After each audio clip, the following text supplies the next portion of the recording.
Welcome to the Larry Love Show. I'm here with my man Chuck, my girl Natasha, and my girl Castleberry is in the house. How y'all doing? All right. How are you, Larry? How you doing, Castleberry? Fantastic. What you got going on? You know, I ain't seen you in a minute. What you got going on? Well, you know, I did some transitioning in my life, and I went to Peachtree and feel much better. And it's working out for me. Remodeling your house. How's that coming?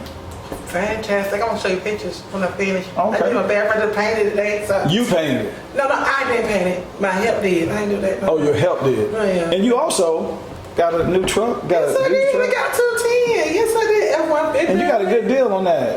No car note. None. Man, I saw it out there. That was cool. It's called being financially free. Okay, nice to have you here. Appreciate it. What's up, Chuck? What you got going on, man? Hey, man, just living day by day, enjoying life. Come to the bar to hang out with me. Come here to the bar to just hang out with you and see what we can talk about and see what we can get through today. Okay, all right. Thanks for coming. Natasha, I know you got a whole lot going on. You care to share it with us here at the bar? Of course. What is it that you want to know? Oh, Jesus, girl, just tell me what you got going on. Why you always have to be? Because you don't Well, we know that. Just tell us what you want to. Oh my Jesus! Well, every time at the bar, you know. I'm enjoying my life, but at the same time, I've been watching the news and I've been real concerned. What you concerned about? Well, Let's get into it. I'm looking at these cases where people, a lot of it seems to be racism. Some of it, we're not sure if it's racism, if it's fair, if it's not, but some of it just doesn't look right. What don't look right? What specific case are you talking about? Well, I know you and I differ in opinion when we talk about the that Kyle Rittenhouse case. Rittenhouse? Okay. Yeah. How we differ? Well, you said if you've seen the whole thing, but you may have a different opinion, maybe not. And then the Aubrey case I worked on personally, so But the Rittenhouse. Let's talk about Rittenhouse. Let's talk about Rittenhouse. We're gonna start with you. What do you think? What's your opinion? my biggest problem I have with the case is not necessarily the facts, but the way the case is being tried. I really personally think that judge should have been removed from the case. Of course. In my opinion, his behavior speaks of a person that may be mentally unstable. Because why would you be representative of the court? And I'm concerned that no one contacted like the Judicial Qualifications Committee to have him removed and they get a different judge. Are you stating that because he dropped that gun charge? No, it's not about the charges, it's about the theatrics. Yeah. His behavior, the way he chastised the prosecution, those things are unacceptable to me. It wasn't professional and it showed a bias in my opinion. And I think that he should have been removed. Okay, go ahead. I haven't really been paying attention to the case personally. Don't come to the bar and tell me what you think. I'm being honest with you. I mean, I pay attention to it, but it's just like the outcome was so normal. It is sad at the same time. It's sad to get used to that. When you see a case like this, he should get some kind of time for the fact that his motive for going there was to do just that, in my opinion. In your opinion, okay. That's in my opinion, because you come from a different county. Just to come down there to get part of the, His families live there. I understand that, but that's what they say. You understand? But why would you carry a rifle? You weren't even, you what, how old is he? What, 18?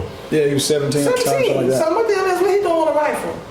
I understand maybe in a rural area where they can carry them kind of guns. Is the law saying a 17-year-old carry a rifle like that? Most definitely. Yeah. Go Is ahead. it? Yeah, Go ahead, most sir. definitely. Yeah. I'm asking. What's your opinion? We have the right. We have the right to carry at all times. I understand. So he wasn't against his right or against the law by carrying and protecting, whatever the case may be. I do agree with you about going across the counties and trying to get there to serve that one purpose that he was doing. Yes. When I think about what you said, you got to look at a lot of times it's theatrical events that go on in the courtroom. This probably this judge's largest case he'll ever have in his life. There you go. So this is his time to shine, Yeah. in his opinion.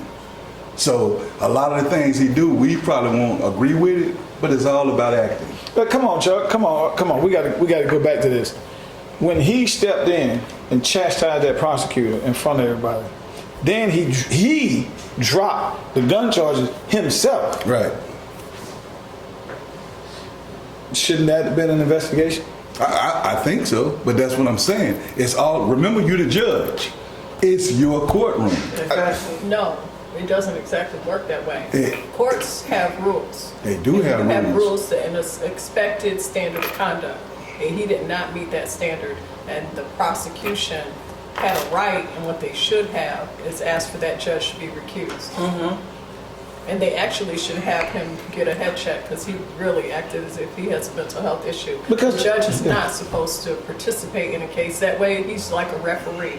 Exactly. And he's just Yeah. only supposed to make sure that it's fair and that the laws are followed and that justice is served, whichever way it goes. He's not supposed to actively participate in a case. You can't even go and have what they call ex parte communications, private communications with a judge. If you're working on a case, you can Right. only meet with everyone together. You can't go talking, one party talking to the judge without the other, and he didn't follow the rules of the court. Go ahead.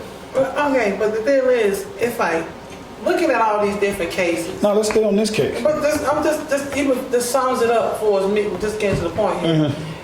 Have you noticed that it's like that every time when it's a big case like this? These judges go above and beyond. They never Well, you just follow said protocol. theatrics. They never follow protocol. And it's getting to the point. That's why I said earlier. Really don't pay no attention because sometimes the outcome is gonna be just what it is. It's us against them. Okay. That's just my opinion on So that. you think it's us against them? Pretty much. Okay, right. It really is. Okay, but he didn't get charged anything. And he also has a GoFundMe. Somebody did a GoFundMe account for him. So what do you think is going to happen to him now? I heard that he's going to be getting sued, but you can't sue him, just right, sue the parents. That's probably what's going to happen. They're going to sue his parents. Is Okay. he still 17 years old at this time? No, he's 18. I think he's 18. All right. Well, here at the bar, we talk about all type of topics. I know y'all used to the rah-rah, but sometimes we get into serious topics. But we're going to come back. We're going to take a break, and we're going to come back. We're going to talk about the Aubrey Marbury case when we come back right here on the Larry Love Show, right here at the bar. My name is Jamal Burt, and I'm the owner and CEO of EBO Educational Services. We're a full-service tutoring and test prep company. We do everything from calculus to counting, from phonics to Shakespeare. We also are very big on SAT, ACT prep for college prep, ASVAB testing, and GED testing as well. Whatever has to do academics that you need to get through or get past, we help you through it.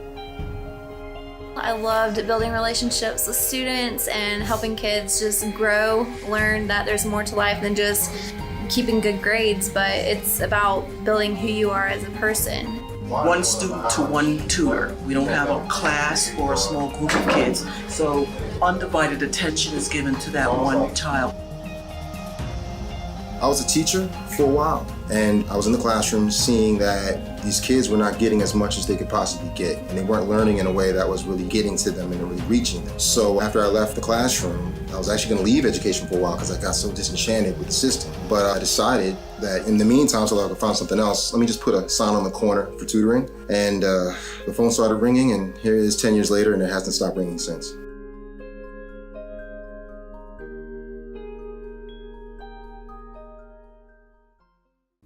Are you struggling with opioid addiction?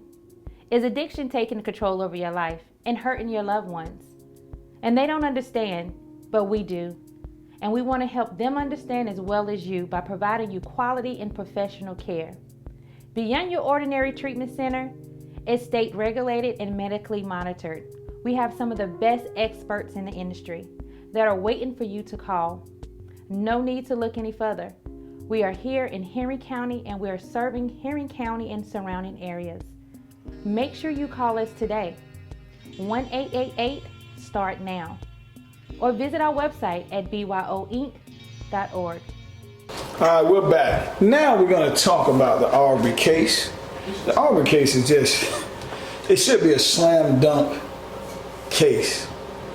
And they're trying their best to take this case. They got damn near all white jury, one black person on the jury. But the guy you were talking about, Chuck, tell me, off camera what you were just talking about what you heard today. More or less about as the attorneys were sitting there talking, and I heard them say this case should not go where it's going simply because The reason he was shot was because he turned around and began to fight back. Began to fight back. Began to fight back, which means he wasn't the aggressor. Right. He was being pursued, he was cut off, and he was attacked. Now for me, that's a slam dunk. Pursued, cut off, attacked, killed in the street like a dog. What you think about the Aubrey case? I say that they say that under federal law, black people are considered protected persons. That was a right, the reason for the whole Civil Rights Act. Okay, but we also got to consider some things. The civil rights struggle was only 1964. Because a lot of young people don't see it today, they think it's new, you know, and this isn't how it's supposed to be, but this is how it has been. A lot of the things that we are looking at, people think that it's all about racism, but some of it is heritage and tradition, is what people believe is called, yet we call it racism because we are the ones who experience the difficulties and suffer the consequences as far as dying, police brutality, and having a violation of your rights. And as Chuck was saying, that they pursued him and they chased him down. First of all, they were not law enforcement. They didn't really have a right to do that. And under federal law, we are supposed to all be able to have the right to defend ourselves. And the concern I have is that when it comes down to white people, and you have people walking around, as in the other case with AR-15s and stuff, they have a right to do that. But you're telling me that a person has a right to hunt you down, chase you down, and if you turn around to try to put up any type of defense, you're automatically wrong if you're a minority. And I think that's something that needs to be reevaluated. Either they're going to have to change the statute, or they're going to have to do better some way. Because I think that now they are realizing that minorities are prepared to fight more so than allow and just lay down and accept what has been happening as the status quo. Your opinion? I'll piggyback on what she said. I agree with you 100%. And that's where my mindset is at. That's how I look at this case. My mindset is fight. Okay? Do you know I actually went and purchased a gun personally for myself for the first time ever in my life? Okay, well, great. No, but it's just, I had to think on this level because believe it or not, I didn't buy my gun for somebody on the street. I know how to talk to a street Negro. I know how to talk to a street Negro? Yes, I do. I know how to talk to them. I don't have no issues with them. What I'm worried about is the government, be honest with you, because I don't trust it. That's how I look at this case. From the beginning, them guys had all this freedom. It not only took them to get them in jail, it took a lot of folks to write petitions and raise hell just to get these folks in jail for something that they know they were wrong. Well, the Constitution still says you're 3/5 of a human. That's the point. So why do we even have faith in this system? That's the question. Why? I don't have faith in it anymore. It's just like, it's everything. I ain't trying to take everything off such either. But it's frustrating. And then it's what's even more frustrating is this kumbaya approach that we're having. We still thinking like the 60s in our mindset, in this approach to real racism. We are at a war and we don't realize it. Okay. Our black men, this is how I look at it from a woman's standpoint. Our black men are in trouble. I'm gonna die for my brothers. That's how my mindset is right now. That's a target on y'all back. Always been. And it's a daggone shame. I hate it with a passion. Why do I gotta sit here and do this for something that, because of the skin color? Yeah. And we sitting up here sleeping on this, we praying on our knees to something that, come on, even God telling us, baby, that's enough. Well, let me give you a nugget. Did you know that in the history of this country there was over 50, y'all can look it up, it was over 50 revolts from black people.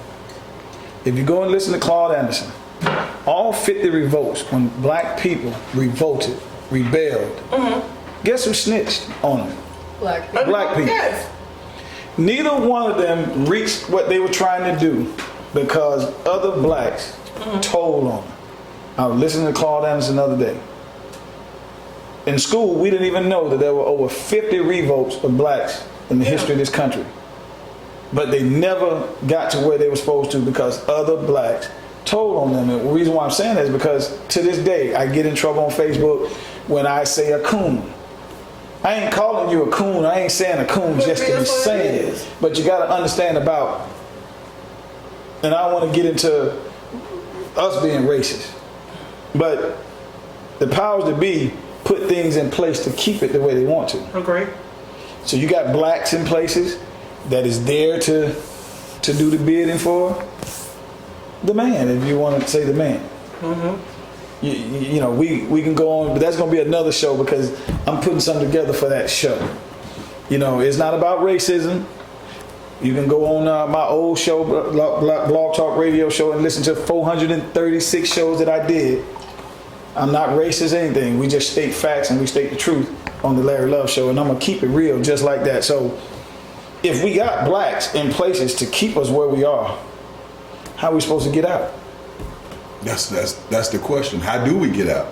Because when we sit around doing exactly what you say, what we say, diming on each other, snitching each other out, doing the things that's holding us down and holding us back, we can never go forward. Because the old saying, 2 steps forward, 1 step back, we're going to continue to do this until we realize we got to be together. But what are we going to realize? That's the point. It's 2021. That's the point. That's the point. When will we realize? Because we can stand up here, we can march, we can beat drums, that ain't working. We can run up and down the street, we do all of these different things. Nothing changes. Burning down stuff ain't working. Nothing changes. I disagree with that burn down part. Okay. I don't want to be burning down people's businesses. We don't need to do that. We don't need to do that. But we don't need to do that. We see, I saw you out there marching with the fire in your hand. You know what? You broke the monotony and everything. But I get what you're saying because it gets people's attention. But you're burning down somebody's business, right? And I don't care. They white, they black, they Asian. That's their business. And I just ain't never agreed with that burning down stuff. You know, I just ain't. Go ahead. Let me go ahead and say this. Okay. And like I said, I'm trying to be respectful on that note when it comes to race. But when you look at how much they are burnt from us, Tulsa, Oklahoma, they bombed it. They didn't burn it, they bombed it. Let's go back to 1985, Philadelphia. They put out the bomb on some children. Because these are folks who call themselves bohemians, radicals. They was standing up for their rights. They folks knew their rights and they blown them on live TV, killing innocent children. Let me go ahead and say this. Okay. And I'm passionate about it. I don't try to get so upset and pissed off about when it comes to race, but when you look at race, I'm tired of us. I'm tired of us. Okay. All of us. Yeah, you're tired of us. Okay. I'm tired of this game. I'm tired of Frank. I'm tired of us playing kumbaya, ignoring it. Ain't no ignoring racism that we dealing with. It's real. We are at a war. And I'm sorry, that's how I felt about that. Okay. Now we get into, I like what we're doing. Because now we're going back to some stuff that I like to talk about. Well, you know the first bomb that was dropped in America, y'all know, was Oklahoma. Was the Oklahoma thing. That was the first bomb dropped on the soil. But we're gonna get to it. We're gonna finish what we started right here because I like talking about this. But we got to take a break. We got to pay some bills. I think State Farm is in the house, and if you don't have State Farm, look them up, and you might like their rates.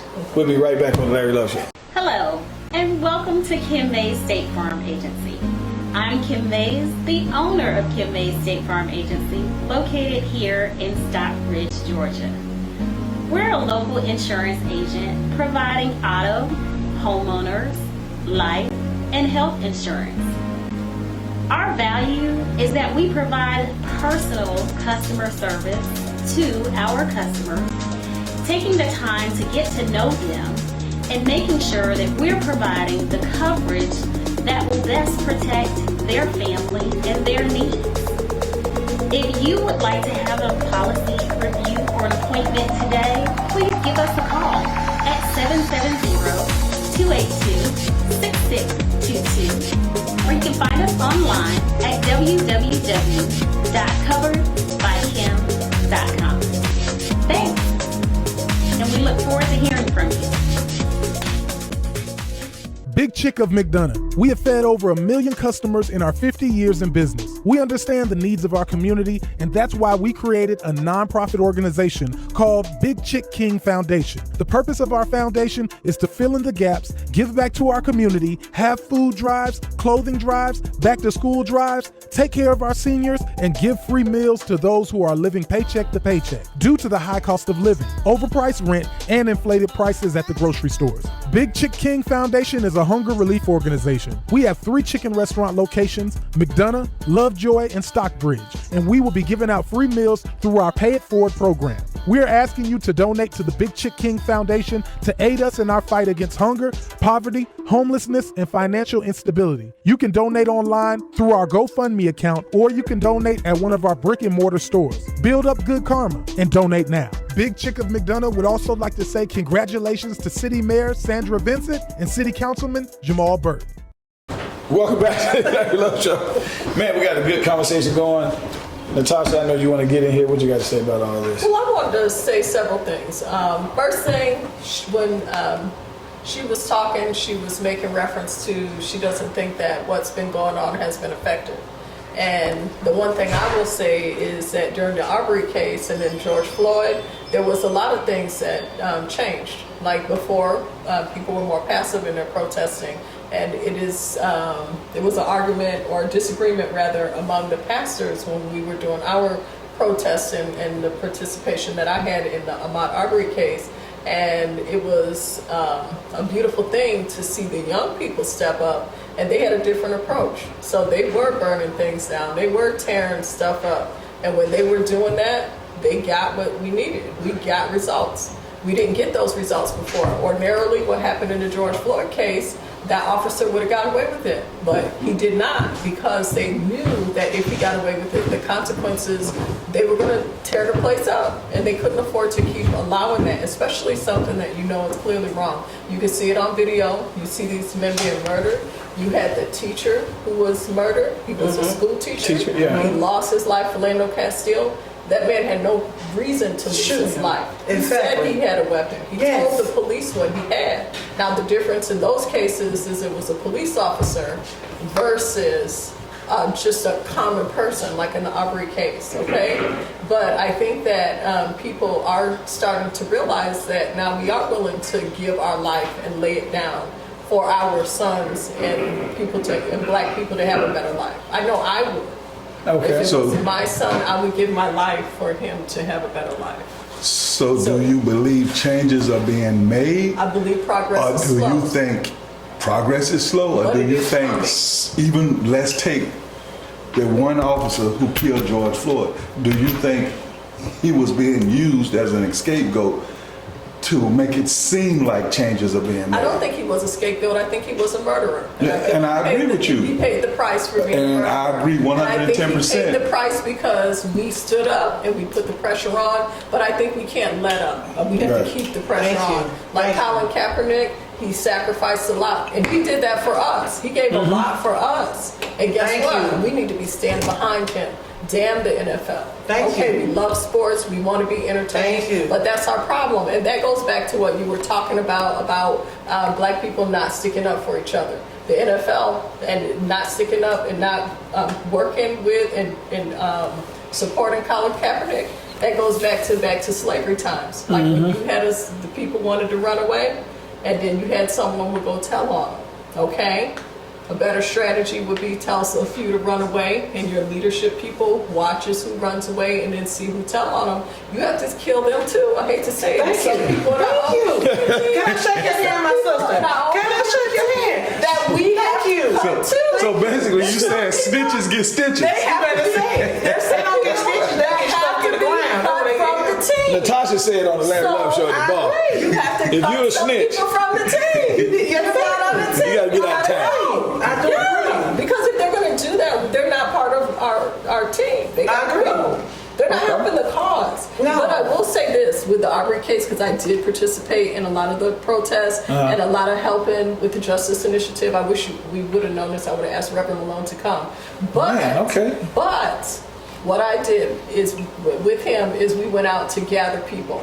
And what I noticed during all of the gathering of the support is we were leaving out white people. But there are white people who will help you.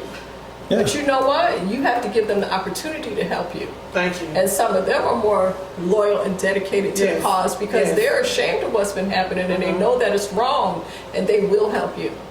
All they have to do is be asked. We had people come out with our caravan that he went to several cities and picked up people, talked to these people, and they asked, well, what could we do? We're white, but we're here. You know, they wanted to help.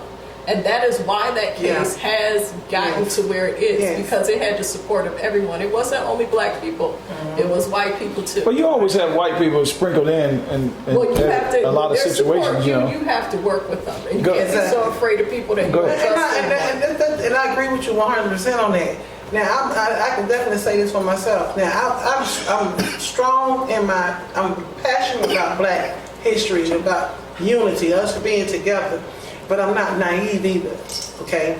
I do understand that I don't look at race, I look at energy. So I'm above and beyond the You look race at issue. energy. I look at the spirit. If you're giving you negative, you're negative. You're positive, you're positive. That's how I look at it. But when, my skin color ain't gonna change, okay? Even though I'm on that different plane of understanding, I still understand that there are people out there around the world who have a heart and compassion and would love to help for the cause. You can't be closed-minded, and that's what I'm saying for myself. Okay. Well, hey, black, white, man, we can get into this. This is a big topic. I'm gonna come up with another show to talk about this as a full topic. I know we're talking about different things today on Rittenhouse, but Rittenhouse and the Aubrey case kind of now, like y'all was talking earlier, similar for as the reaching and grabbing of the gun. It's a two-edged sword, man. It's a two-edged sword. Like the producer said, the laws, the way they're structured, and I think when they came up with the stand your ground, it matched perfectly with what the producer was saying about your rules that you have about being a gun owner, you know, and standing your ground. All that's tied in there. And is it unfair? I don't know. Is it unfair? I would say it's not that it's unfair. I would say that we just have to start learning the rules of engagement. And you have a lot of black organizations now that are telling black people to go and be armed. So once you have a large amount of minorities, black and Hispanics, that are armed, are you going to change the rules again? That's going to be the question.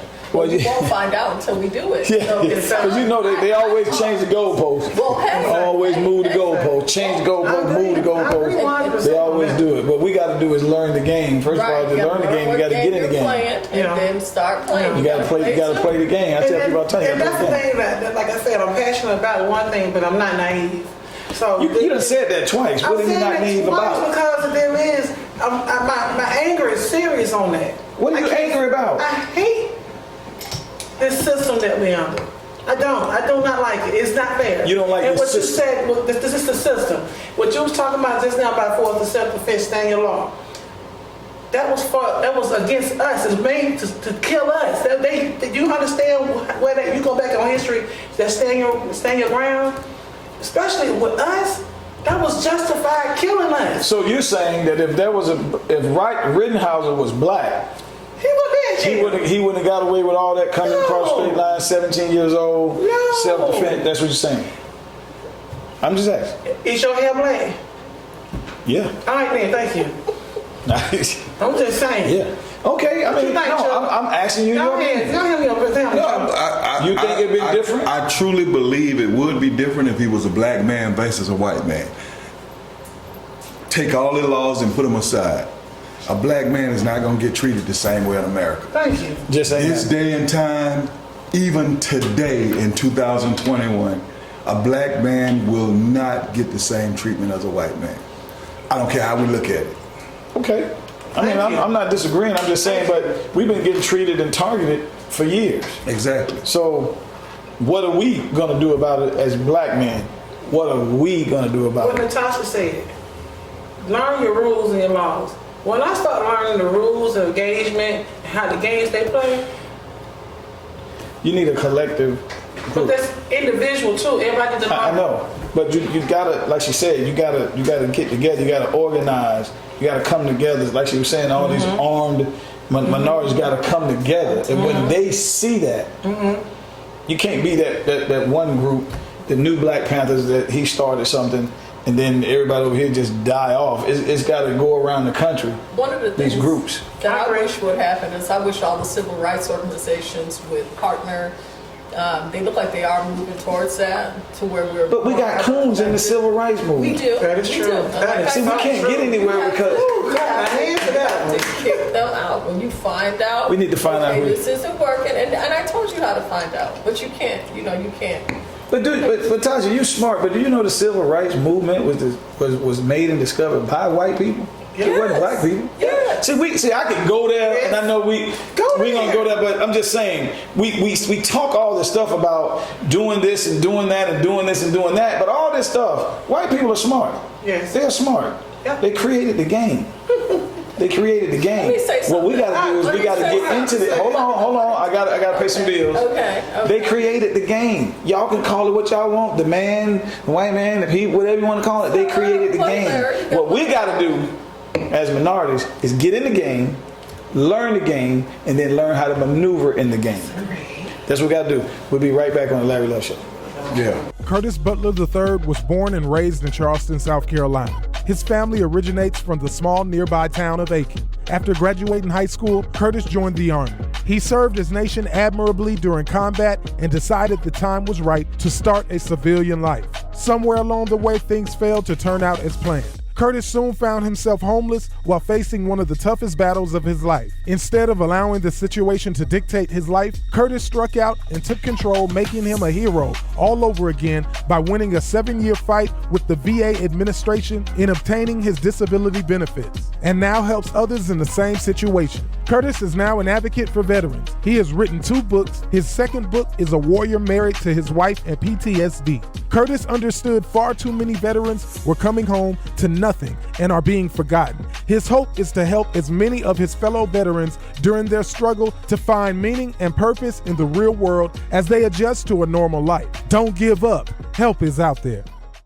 Hey guys, thank y'all for tuning in to another episode of the Larry Love Show. I had a great time on the show, and hey, we're gonna come back with another fire show right here on the Larry Love Show. We're gonna be talking about polygamy. We're gonna be talking about sex. We're gonna be talking about nasty sex, good sex, making love sex, and everything about sex and polygamy. So on the next Larry Love Show, men and women have been allowed to marry in the United States of America. So why is it that the United States will not legalize polygamy? Stay tuned to the next episode of the Larry Love Show. Your opinion matters on the Larry Love Show, and at the end of the day, it's all about love.